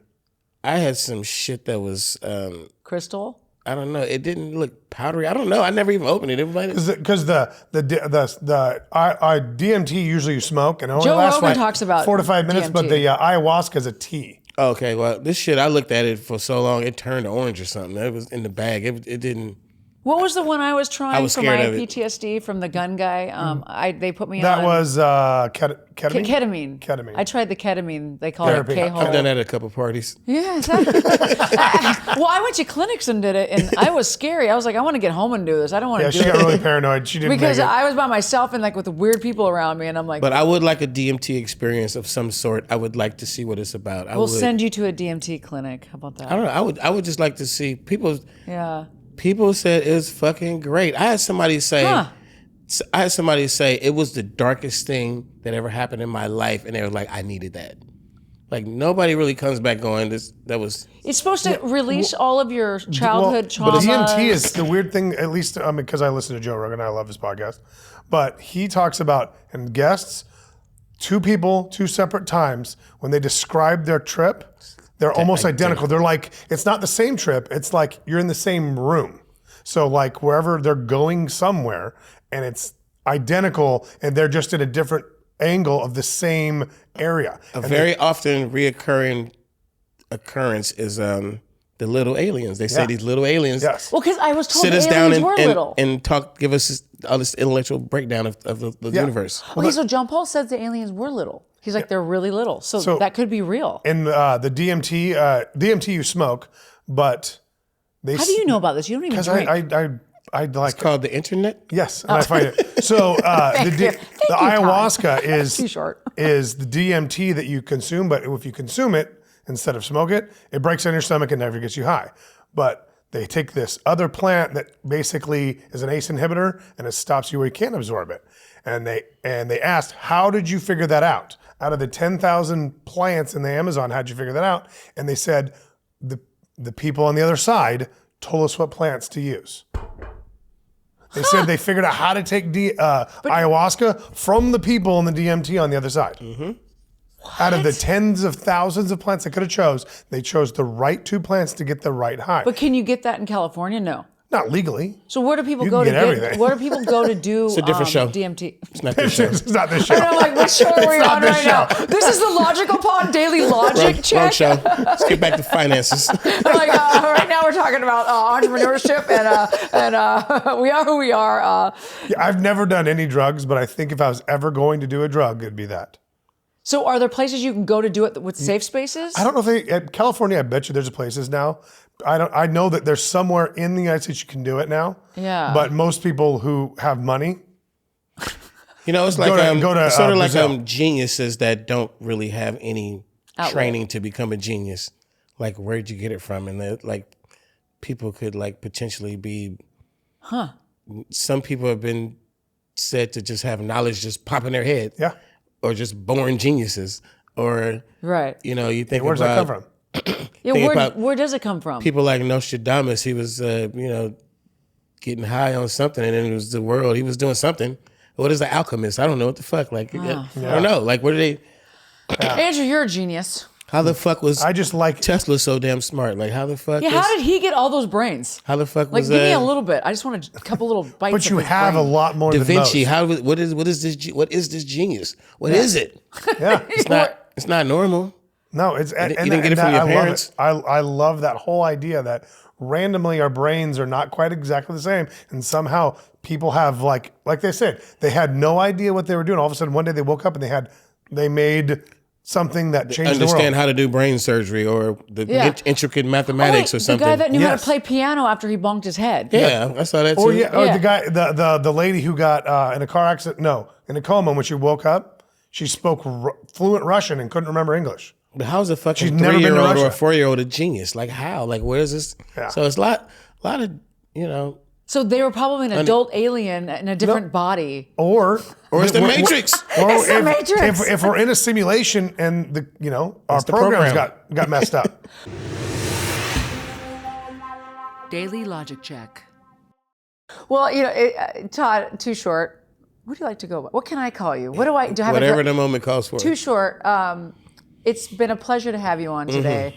Your story is very enlightening. I have so much more I want to ask you about being an entrepreneur, because not only do you have your music, but now that you're a little older, you also have a business mind. So what are you doing with yourself now that so you've been in the industry 40 plus years. You have how many albums out? Do you I count lost your count. albums? 20 something. 20 something albums. Lost count. That's You're amazing. still in 2022. Your album just went, crazy. Also top 200 in the Billboard, and you're still performing. You're still an artist. Yeah. You also just toured with E40 Snoop Dogg. What was that tour called? It was E40 and it was Snoop Dogg and Wiz Khalifa. Oh, Snoop Dogg and Wiz It Khalifa. was, it got was to their see you in Seattle. high school reunion too. Yeah, that was amazing. Yeah, I got to see you in Seattle. That was awesome. And you're going to keep touring. And my most proud moment with you. And by the way, I'm in Orange County. I was an Orange County housewife, so I got used to housewives with children. So when you finally had a child, I was so proud to be your friend. Is it? How many kids do you have? Just one. Just one. How old is she? She isn't She's that 5 crazy? now. She's 5. How did you make it that many years without a child? That'll be episode 2. Yeah, we'll do episode Episode 2. two. We'll have him come back because I was reading online. I saw your interview, and it's like, okay, so out of all the different brands of children you could have had, or genres, or whatever, you had a girl. Like, you're me. the biggest pimp playboy known to man right now, besides, the guy with the big They cock. say all old players are given like a daughter to slow them down. I got a 13-year-old. Yeah, I just love it. slow it down, buddy. Slow it down. Yeah, but I think you're doing really well, and I'm very proud to be your friend and just to know you as a person in general. And I have so much more to ask you, but that'll be for another show. And I love to enlighten my audience on Well, it's all about the legacy right now. the legacy. I'm in the category now of what's called a legacy artist. Yes, you I don't are. need a song on the radio to be Yeah. working, booking shows, Yep. or getting phone calls to do this You can and that. enjoy your success. I'm in the process of developing a TV show about my experiences, not about my Really? chronological life autobiography, but just my experiences. Yeah. Oh, that's great. Some of the lessons I've learned in life, and just some of just the things I went through. So Giving back. developing a show that doesn't start episode 1. He was a kid, then he was a teenager. Like we just did. It just goes everywhere, and it's just about a story that we try to sit down and make a movie or a story, and it's just too much for Is it, a movie. you know, and that's the thing about you. You have so much, which is, I love that you had a child, because for some reason I feel like your mindset switched, and the legacy is there, and now you can give back to society your knowledge and young youth, kids, and people that. There's a new level of caring about how that story reads because of who's going to read it, my child. And she's probably going to have to be responsible at some point for upholding it. It's going to fall into her hands. Yeah, your legacy is going to eventually be her responsibility. So do I want to leave her a piece of shit, or do I want to leave her? that intellectual property, is it going to mean something? So, I mean, I was never conscious of that before. And now I'm like, let me write another chapter that, it's wonderful. that kind of puts the icing on the cake of what happened. And you don't leave it at just, well, you know, he just walked around saying, bitch, suck my dick. Like I can't leave her that. No. And you're a different type of daddy now. not who's your daddy. You're like, I'm actually a daddy. Yeah. Well, I've never been a sugar daddy. Oh, well, no, don't people that aren't sugar daddies get called daddy too? Well, yeah, I was pimp daddy. Yeah, pimp daddy. There you Okay, go. That's okay. more There you like go, pimp it. That's daddy. more like it. I get the lingo down. You know, and leaving her that legacy is great. And you. So, what are you involved in any foundations or any charities or anything like that? I definitely do a lot of community work in the Bay Area, mostly Oakland, California. I do not run a charity myself, but I loan out my services a lot. The one thing that I am passionate about, that I align myself with, is anything that brings light to and battles mass incarceration. I think that was. Yeah.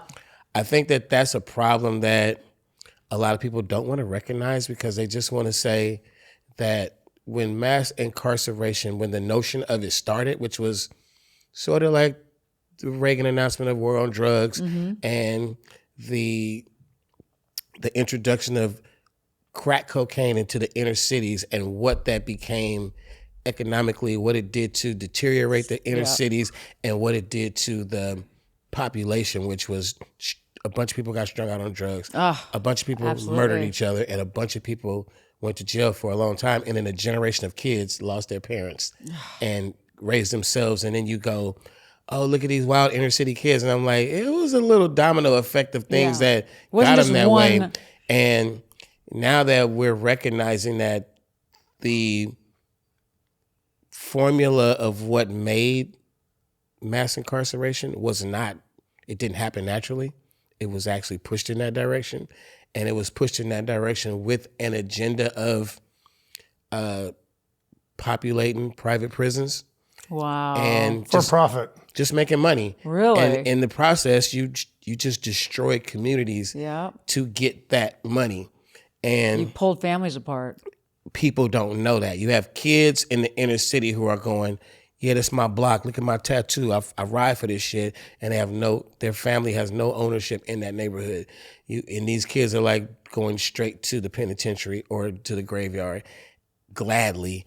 And then you have, the other side of people going, we gotta, convict, arrest. And then you're like, defund the police, don't defund the police, but, grow the force bigger. And it's just like, nobody's really into solutions in all of this capitalism. Solutions are not always the smartest thing. Like, we're not, as American citizens, we're not really using our intellect for nutrition. No. We're not using it for energy. Yeah. It's all about who can make the most money. We're not using it for medicine. Yep. Like, it's a lot of knowledge that we are not doing properly. We have it, but we just I'd rather make the money. And I just think as a people, as humans, we'd be better off if we kind of flipped it and kind So of. what organization are you working with to help? Sorry, my brother's getting the dog right now. Sorry, Coda just showed up, so he's barking. So what organizations are you working with right now to help combat that? It's Is there just a anything lot. in particular or just a bunch of different It's a lot. ones? I'm not name dropping. Okay. I literally am on the schedule of a handful of different groups that are, I lend my time to speak. I'm very knowledgeable about it. my old friend. Hi. I've known that dog since that dog was I a know. puppy. Here's a puppy. He just got back from first daycare. came Sorry. home.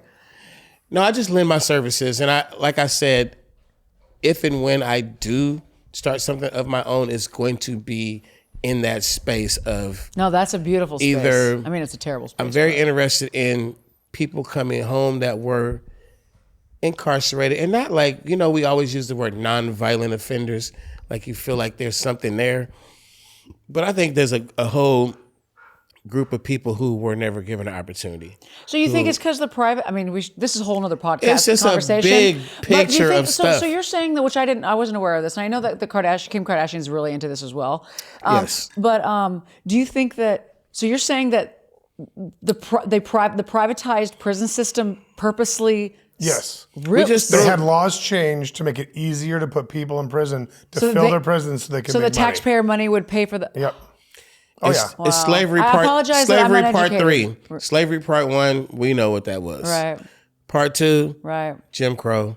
Wow. In the South. Holy fuck. All the things that would put you in jail for life. Just you're a little black kid in 19, 20, 30, and they go, "Hey, where you going?" And you're like, "I'm just going to the store." "Where you work at?" "I don't work nowhere. I just work on my family's farm." "Oh, you don't have a job? You're under arrest for just loitering through the streets." What's the They just grabbed what's a my bunch of sentence? people.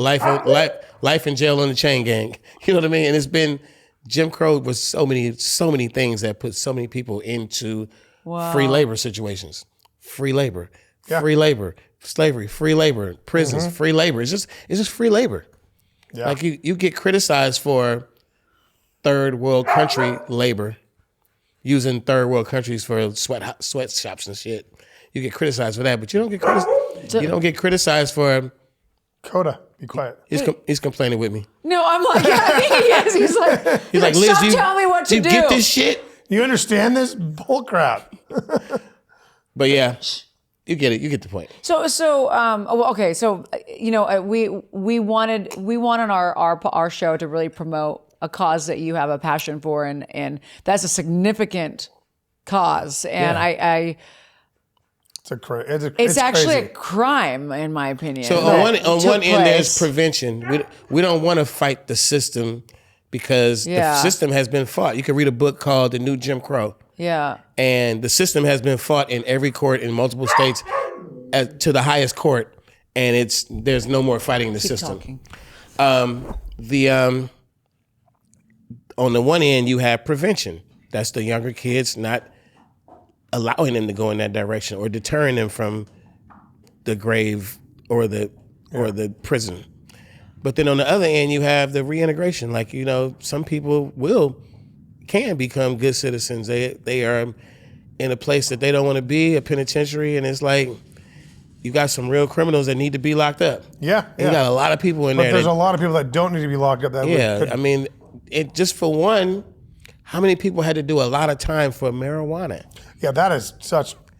Yeah, I have friends that spent years behind bars for weed. Yeah, and And it's now like, you can smoke legally all you want and nobody cares. and it's a lot of people incarcerated that were wrongfully incarcerated. A lot of people incarcerated that they don't even And they're need. still incarcerated. They don't need rehabilitation. They can't wait to get back to society and contribute. And it's just like that, but you don't have a chance. So I'm into what does that look like? Are you working with any other artists or celebrities doing it, or is it you in general? Well, just or? like it's a lot of people Just who are groups. for the cause. Okay. I'm more or less for the awareness Right. at this point. Okay. And I think that the awareness to for a young kid to know, like, man, if I sit here right now and join this or join that or start doing this or start doing that, I might be good out here for 5 years in the streets being a little thug, but then after that, I got to go spend 25 in jail. And Wow. I talked to a guy last night. So educating the kids on, okay, this is what's wrong with society right now, and you might get stuck in it Yeah. if you don't do this and this and this and this and this. I saw a guy last night. I was at the concert. He's a young-looking guy. Yeah. Just having a good time. He's like, man, I'm just, I just did 22 years. I'm just home. And I'm like, dude, you look young as fuck. You were in jail for 22 years? He's like, yeah, went to jail young.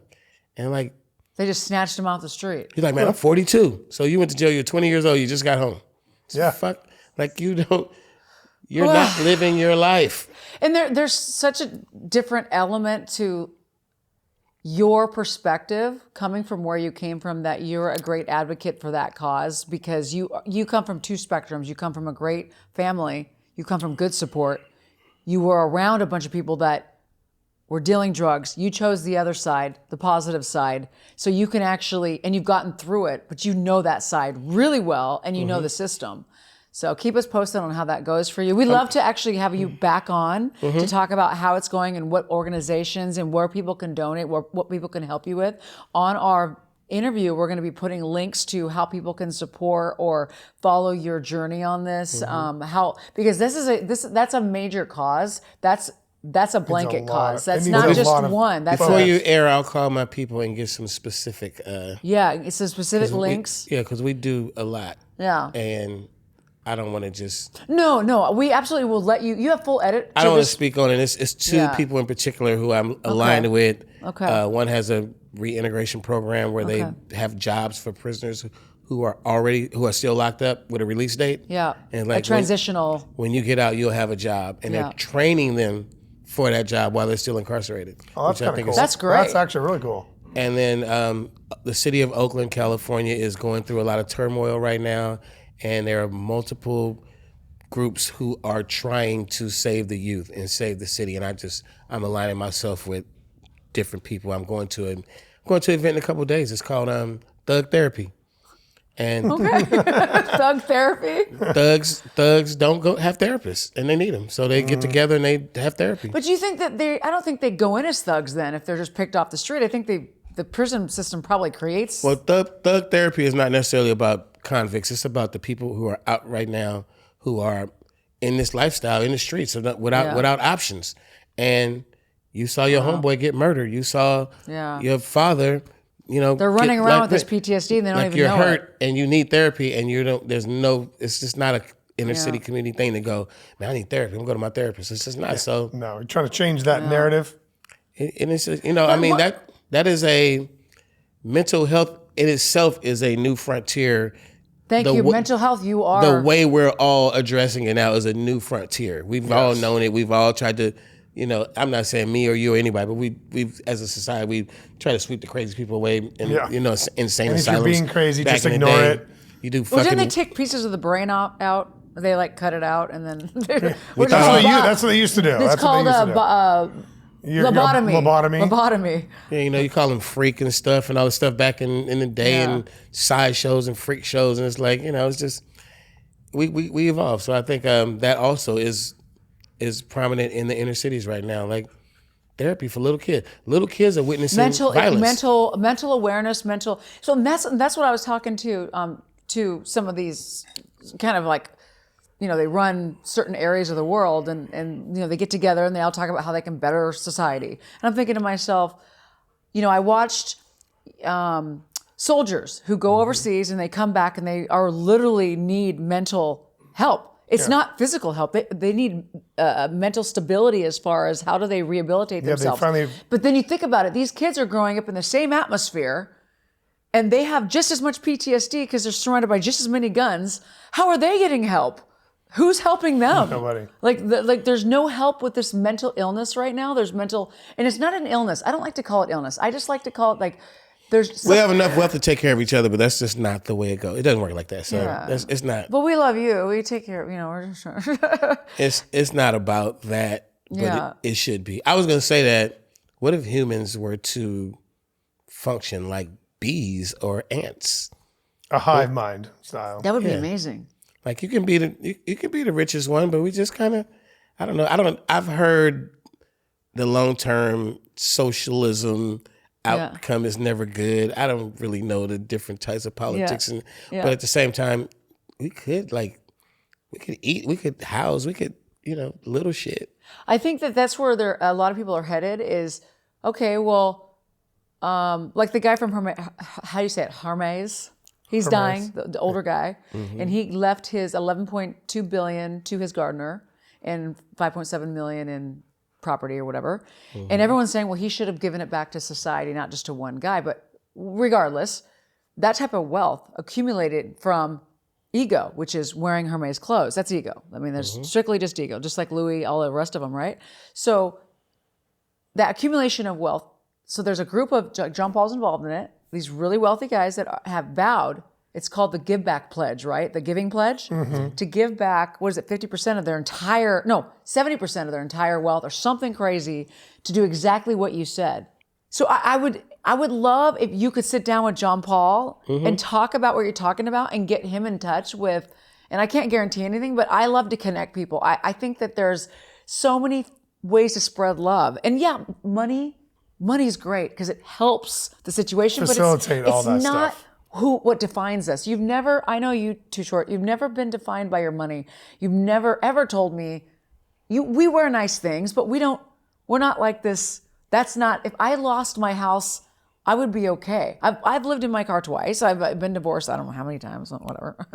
But I that didn't define me. And Your stuff doesn't define you. Stuff doesn't define me. Like when I divorced my ex-husband, I lost my jets and my helicopters and my stunt planes and my mansions and blah, blah, blah. And everyone's like, but you're the same person. Like, I'm like, yeah, because it never defined me. So I think there's a lot of wealthy people right now that made a shit ton of money that are going to do what you're saying to do. So if we could just connect those two people, like the billionaires with the causes that would help the masses, and even if it's just making a dent in our lifetime, making a difference. If I could make a little difference with this show and I could connect one person that changed the lives of a community, or 2 or 10 people, one person to 10 people, that would just be my dream for this podcast, my dream for this show. And I want to get this show picked up by a major network to where we can do this to a mass audience. Because right now, I have 150 subscribers on YouTube, I think. And I've got 100,000 fans, I don't have a lot, but I want these causes to have awareness. And there's no platform right now for that. They've killed them all. So if I could do that and have on the show, you come on with, because even John Paul's like, bring me on to discuss life topics with somebody. You would be the perfect person. So if you would come back and we could have a show with you and John Paul talking about how to help that situation, I would absolutely be honored. Well, if I was a billionaire, I wouldn't just go around giving people money so that they can have things. I would just go around giving opportunities. Well, that's exactly what he wants to do. He said, give them tools to farm, teach them to farm and they will feed themselves. Give them the tools to farm and they will feed themselves. If you just give them the money, he goes, they'll fail. And I'm a strong believer in that. But besides all the giving back, I love your personality. You're an amazing human being. You have a great soul and a great spirit. I don't think a lot of people get to see this about you. I saw it when I first met you, and you've clearly shown that on the show today. I know that the audience have seen a side of you that they're not used to, and I feel we didn't get a lot of word in. You definitely got the gift of gab. No, it's good. But it's not. It's more about him than it is He us. said Anyways. gift of gab. Yes. I know. Andrew wore a shirt for you. I like it. That's an old tour shirt from way back. It's like a 1990s tour shirt. Is it? Oh my gosh, no. Well, give a lot of credit to my mother. Rest in peace, Dorothy Shaw. I actually lost my mother on Mother's Day 7 years ago. Oh. And as we get to Mother's Day, it does not hurt. It kind of, It's just the remembrance. it's just that time, and it was one of her favorite holidays. Yeah. And basically, she gave me all of this good integrity. Yeah, she did. And I have a kid in my life right now who not my daughter, but I'm teaching this kid mentoring a very specific lesson that I'm like, you have to have this tool in life, and it's called integrity. Yeah, absolutely. It's just you have to have that. You cannot walk in and out of rooms and not be respected. You just cannot. Yep. Well, speaking of integrity, we did have, and non-blinginess and not living life to the brand, we do have some gifts for you today. We like gifts. So I'm going to give you some gifts today. I give, during the launch of our podcast, we give gifts. So I have a couple gifts now, a couple funny gifts, but then a couple. So this is a gift just from Andrew and myself. Of course, it's the vodka. Of course. Which, by the way, did you know that you're on my vodka bottle? I'm It's a part my of it. California treasure. I'm part of it. Yes, and you own points in the company, so it's amazing. That's just swag, Accessories. okay? But I also got you this little something because little something. like that so we can I love see my it. Tiffany, so that's for you there. And I also got you. We just got we got your daughter something. Just what I needed, a Tiffany bracelet. No. I know. I want you to open that though. I want you to open your gift. Your daughter's you picked out already. Okay. I know she'll love it. And then I have a bunch of presents for you today. And then this. Which one's his? Is his the big one? Yeah, his is just the big one, but it's a Okay. little gift in there. Tiffany decided to give me bigger bags now. The bags used to be this big, Todd. Now they're like this big. They're like, oh yeah, get them on I camera. can say of all my years, I've never received a Tiffany gift. Oh, for a Of podcast? course, Elizabeth would be the first. Well, darling, you get one now. I didn't think they made stuff for boys. They do. Wait, it's just a little gift, hun. It's not like. I love it. Okay.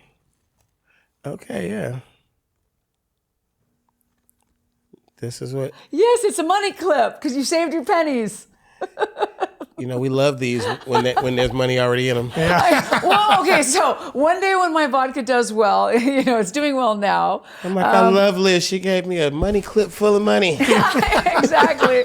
And then obviously your daughter, we got her a little gift in there, which you have, and then you don't have to open that one, but you already know what it is. Yes. But look, he picked a cute little gift for his daughter. Oh, that's You'll see what it is. It's really cool. The guy yesterday. Where's that from? How do you, Remember, we went to Cartier, and the guy was like, "Okay, so this guy picked it out for you." how do you spell posse? P-U-S-S-Y. There you go. I was hoping for the right spelling. P-O-S-S-I-E. Just an E. P-O-S-S-E. It's just a little gift. The gentleman said you'd like it, and I knew you'd like it, but we couldn't figure out. Nice. Just a little something extra, just from us, from our family to you. We call it the swag bags. Liz. Oh, yeah. I see what it is already. I like it. You already know it? Yeah, Because I know yeah. you wear one, so. It's a new one that they just made. Oh, yeah. This is what I always need. Really? Oh, good. He says you can go to any Cartier and have it. Andrew, you got to see it. That's the same as. No, that- yeah, I it's just not a said- watch yet. When I sell the vodka company, I'll get you watches. But It was a kind of a watch box. I'm like, look at Liz. no, not Look yet. at Liz. The podcast only has like 5,000 views. So one day when we're no, but we want to thank you for coming on today. Well, thank you, 'cause I'm leaving with bags. Hey.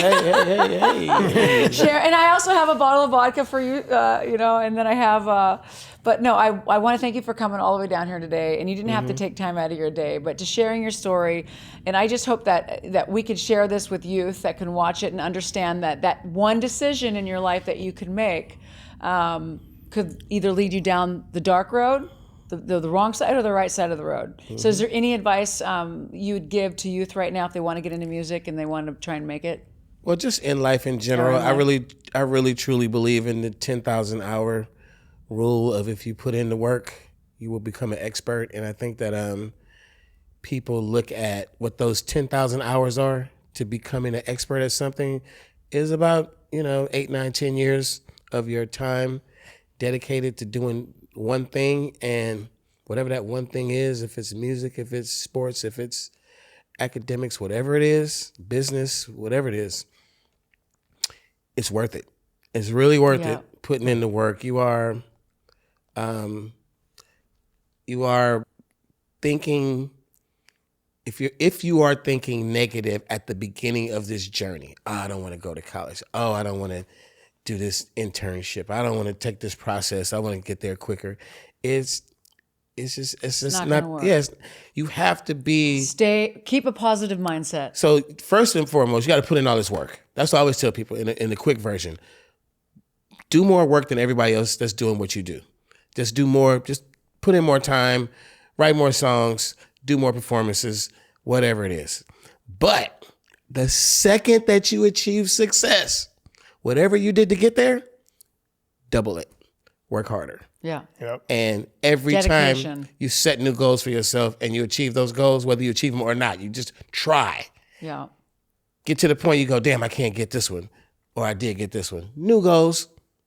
Instantly, new goals.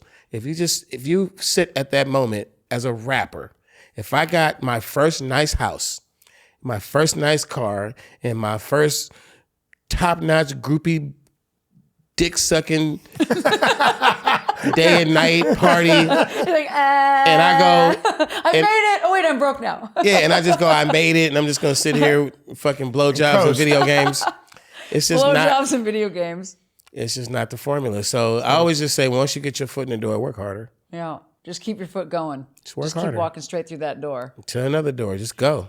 I have a special gift for you today that I know those gifts, More special. as beautiful as Cartier More and Tiffany special. and Vargas vodka is, there's a beautiful artist that I found online. I bought a few pieces of her work, this red artwork that you see back here, the naked lady. Nice. So she sent me a piece for you, and she also sent me a video for you. So this is her, just so you know. This is from her today. And then Luke's going to go get the gift, and I just want you to press play. This is from Lola, is her name. She's a Miami artist. Short, what an absolute honor it is to be addressing you today. Elizabeth is by far my favorite collector. So when she told me she was going to gift this to Too Short, I was like, Too Short, Too Short. I love Too Short. I've seen you twice before, once in Dallas and another in Brooklyn. But Elizabeth is an absolute sweetheart, and I hope you love the painting. I really enjoyed making it, and I'm so incredibly happy, and I can't believe it's going to you. So yeah, I hope you love it. Bye. Dope. Yeah, okay. Okay, bring it in, Luke. Drum roll, please. Oh, shit. That's amazing. That was for Yeah, you. so we can bring- She commissioned that for, isn't that amazing? It's going to be. That's my thank you to you. You could put it in your studio or whatever. You don't even have to put it anywhere, but bring it she's over here. beautiful. Yeah, so he can see it. I have a Vegas house that I'm doing right now. Oh, I just thought it's just such a beautiful woman that. So I have her. She's the same girl. She's on my wall over here. Definitely gonna put her in the Vegas house. Isn't she? Wait, I gotta get a picture real quick. This is absolutely amazing. Okay, wait, Todd, Andrew, look at me. Dope. So wait, hold on. I gotta one more. I'm gonna do my own video. Yeah, it's. Okay, Lola. Here is Too Short. Love it. I love it. I love it. Thank you. Thank you. Thank you. He absolutely loves it. He says he's going to put it in his Vegas house. He'll take some photos of it for you. I'll get you guys connected. Thank you so much for just being a part of this journey, hun. And the art is beautiful that you create. You're a wonderful person, and I love you. Mwah. Thank you. Well, this has been an awesome episode. I hope everybody who's watching the episode has learned a lot today from one of the most fabulous artists that I know and that we've been graced with. Thank you for watching this episode of Daily Logic Check. If you like what you see, you like what you saw, click like, subscribe, follow us, and support us on Patreon. Peace, love, and happiness. Thank you for being here, Todd. Bitch.